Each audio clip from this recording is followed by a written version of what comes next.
రామాపురం అనే ఊళ్ళో గోవిందుడు అనే పిల్లాడు ఉండేవాడు. ఓ రోజు గోవిందుడిని వాళ్ల నాన్న పిలిచి పక్క ఊరిలో ఉండే తన స్నేహితుడి ఇంటికి వెళ్లమని, అతడో చిన్న పెట్టె ఇస్తాడని, దాన్ని తీసుకురావాలని చెప్పాడు. దాంతో గోవిందుడు తండ్రి చెప్పిన గుర్తుల ప్రకారం పక్క ఊళ్ళో ఉండే ఆ స్నేహితుడి ఇంటికి వెళ్లాడు.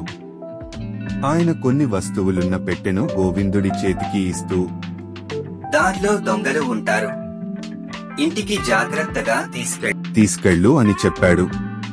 ఇంటికి వచ్చే క్రమంలో గోవిందుడికి తన వెనకాల ఎవరో వస్తున్నట్లుగా అడుగుల చప్పుడు వినిపించింది.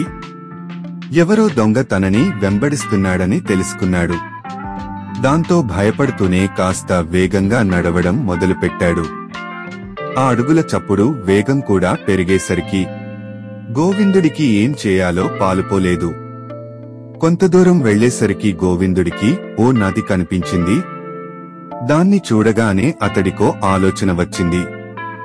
వెంటనే నదికి కాస్త పక్కగా ఉన్న పొదల్లోకి తన దగ్గరున్న పెట్టెను విసిరేసి నది ఒడ్డున నిలబడి, నా పెట్టె నీళ్లలో పడిపోయింది అంటూ గట్టిగా ఏడవడం మొదలుపెట్టాడు.